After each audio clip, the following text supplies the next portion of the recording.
saya bercakap terus kepada anda. Anda yang sedang membaca ini, yang bangun setiap pagi dengan beban yang tidak dapat dilihat oleh orang lain. Anda yang tersenyum, memberi sokongan dan menjadi tonggak kekuatan untuk semua orang di sekeliling anda. Sementara di dalam diri, anda sedang melalui satu peperangan senyap. Dunia melihat anda sebagai seorang yang tabah, tetapi hanya anda yang tahu betapa rapuhnya perasaan anda di sebalik topeng itu.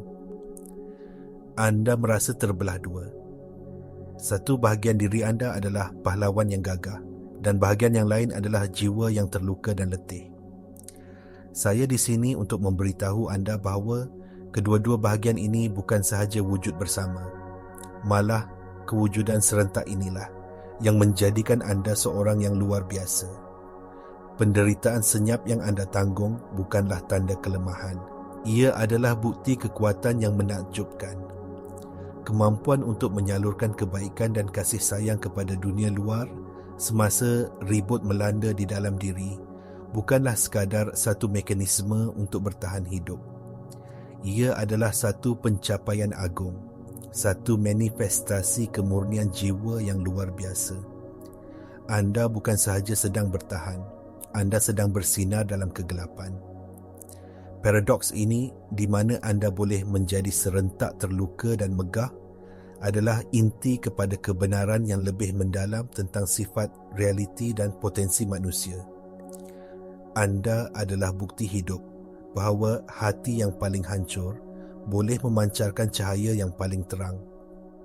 Jangan pernah meremehkan kekuatan yang diperlukan untuk menjadi baik hati semasa anda menanggung kesakitan.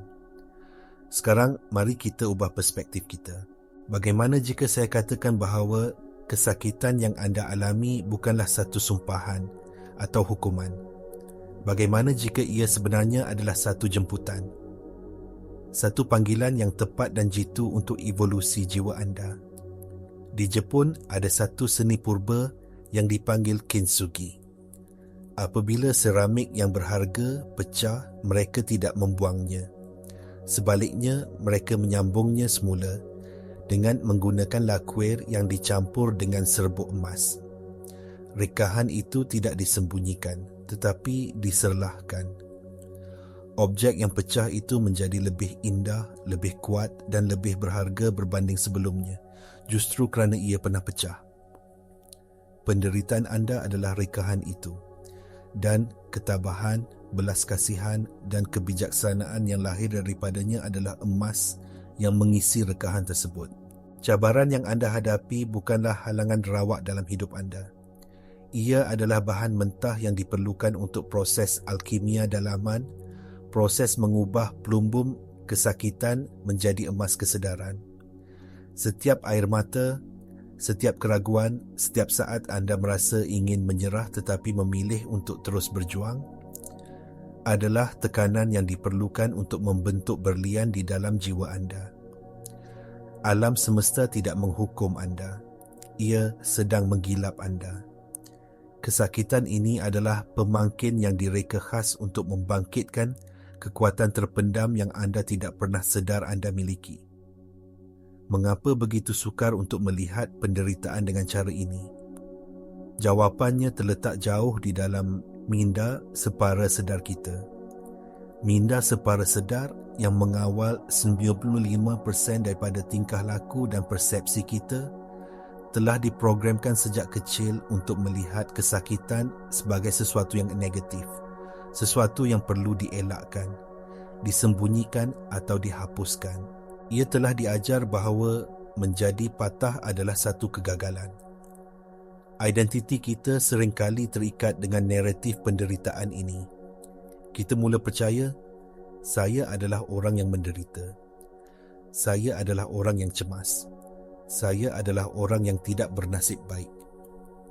Kepercayaan ini menjadi penapis yang mewarnai seluruh realiti kita. Setiap kali kita mengulangi cerita ini dalam fikiran kita, kita mengukuhkan laluan saraf di otak dan menguatkan getaran tenaga yang sepadan. Kita terperangkap dalam satu gelung maklum balas di mana kepercayaan kita tentang penderitaan mencipta lebih banyak pengalaman penderitaan yang kemudiannya mengesahkan lagi kepercayaan asal kita. Untuk keluar dari kitaran ini, kita mesti berani mencabar identiti yang paling asas ini. Kita mesti sedar bahawa kita bukanlah penderitaan kita. Kita adalah kesedaran yang memerhatikan penderitaan itu. Ini adalah anjakan yang paling penting, kerana dari ruang pemerhati inilah kita boleh mula menulis semula program minda separa sedar kita.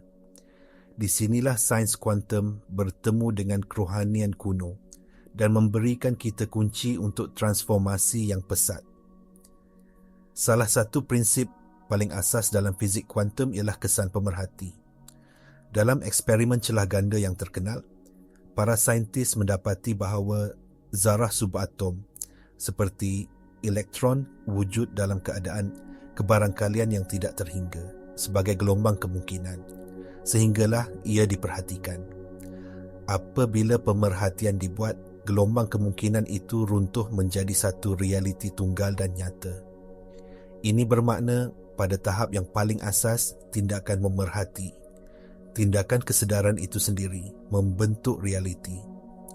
Fikirkan tentang implikasinya terhadap hidup anda. Selagi anda memerhatikan diri anda sebagai seorang yang patah, lemah atau mangsa, anda sedang mengarahkan tenaga kuantum untuk runtuh menjadi realiti yang mencerminkan kepercayaan itu. Anda secara aktif mencipta lebih banyak bukti untuk menyokong cerita lama anda. Tetapi saat anda membuat pilihan sedar untuk mengubah fokus anda, untuk mula memerhatikan diri anda sebagai seorang yang berdaya tahan, sedang berevolusi, atau alkimis jiwa, anda mula mempengaruhi medan kuantum dengan cara yang berbeza. Anda sedang memilih realiti berpotensi yang lain dari lautan kemungkinan yang tidak terhingga. Ketabahan anda, pilihan anda untuk terus melangkah walaupun dalam kesakitan bukanlah satu tindakan pasif.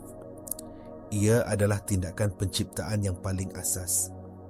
Setiap saat anda memilih untuk melihat kekuatan dalam kelemahan anda sedang menghantar arahan yang jelas kepada alam semesta. Anda sedang menyusun semula realiti pada tahap subatom. Ini bukan sekadar pemikiran positif. Ini adalah fizik gunaan. Anda adalah pemerhati yang berkuasa yang menentukan bagaimana tenaga menjadi jirim dalam pengalaman hidup anda.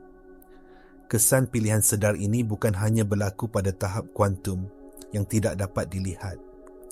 Ia mencetuskan perubahan biologi yang nyata dan boleh diukur di dalam badan anda. Konsep neuroplasticity dalam sains saraf menunjukkan bahawa otak kita tidak statik. Ia sentiasa membentuk semula dirinya berdasarkan fikiran, perasaan dan pengalaman kita. Setiap kali anda menolak naratif mangsa dan memilih untuk memberi tumpuan kepada daya tahan anda secara fizikal melemahkan sambungan saraf lama yang dikaitkan dengan penderitaan dan menguatkan laluan saraf baru yang berkaitan dengan kekuatan dan pertumbuhan. Anda sedang membina semula otak anda satu pemikiran pada satu masa untuk menjadi lebih berdaya tahan secara semula jadi. Bidang epigenetik membawa kita selangkah lebih jauh. Epigenetik ialah kajian tentang bagaimana tingkah laku dan persekitaran boleh menyebabkan perubahan yang mempengaruhi cara jin anda berfungsi. Ini bermakna persepsi dan keadaan emosi anda boleh menghantar isyarat kepada sel-sel anda, secara harfiah menghidupkan atau mematikan gen tertentu.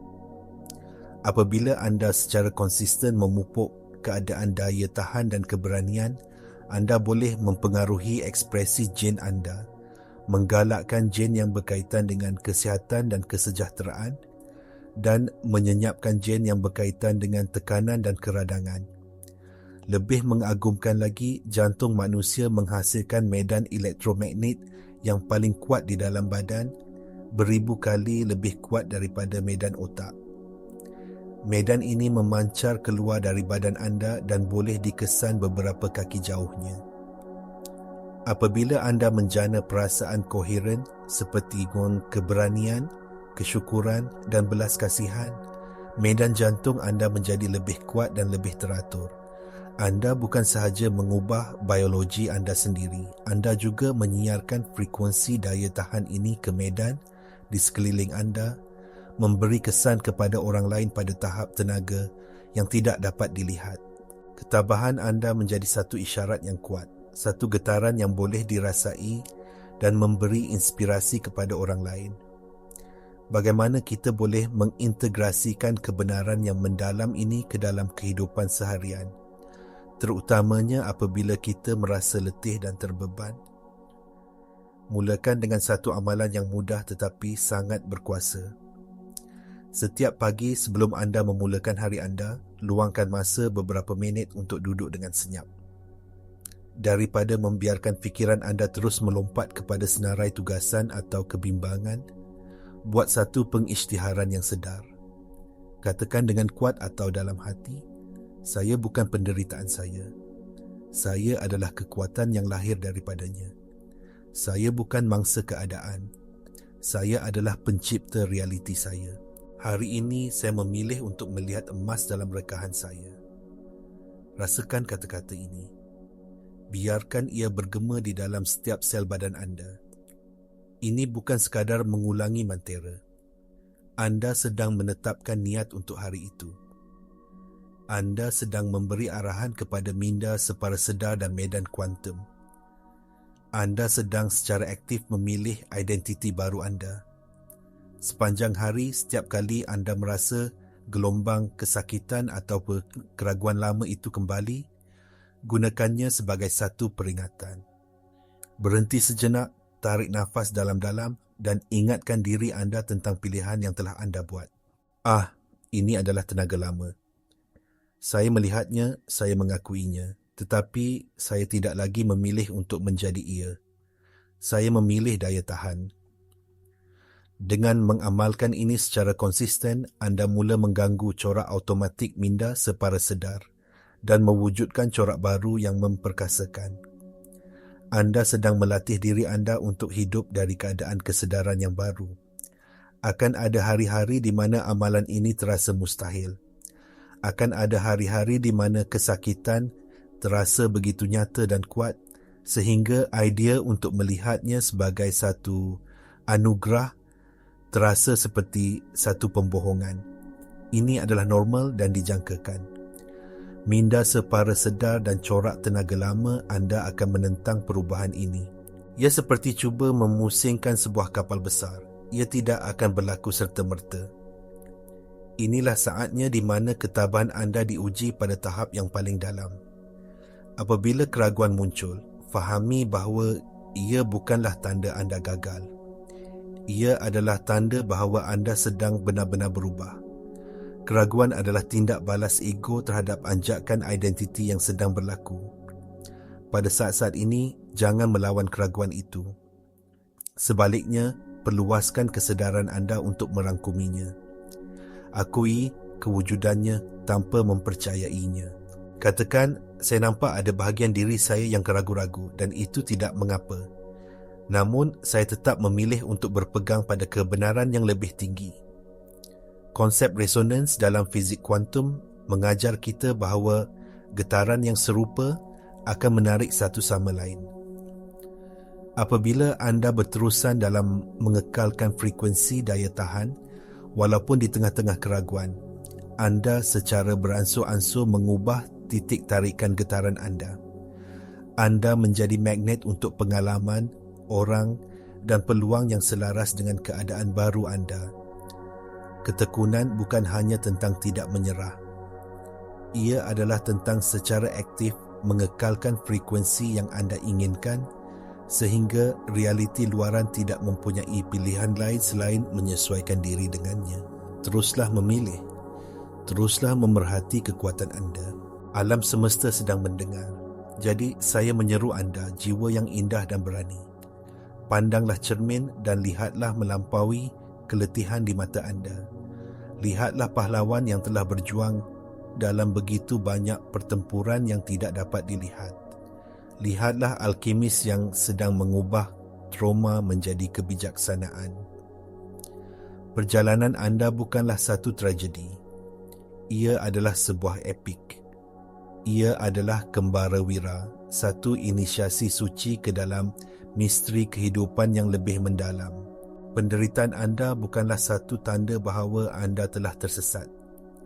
Ia adalah peta yang menunjukkan jalan pulang kepada diri anda yang sebenar, kepada kekuatan tanpa had yang sentiasa ada di dalam diri anda. Buatlah pilihan sedar hari ini untuk memeluk paradoks pengalaman anda. Peluklah kedua-dua bahagian diri anda yang terluka dan yang megah, kerana dalam penyatuan inilah letaknya kuasa sejati anda. Lihatlah setiap cabaran bukan sebagai satu beban, tetapi sebagai satu peluang untuk mengaplikasikan emas kebijaksanaan pada rekahan jiwa anda. Kehadiran anda di planet ini pada masa ini dengan semua yang telah anda lalui adalah satu tindakan penciptaan yang suci.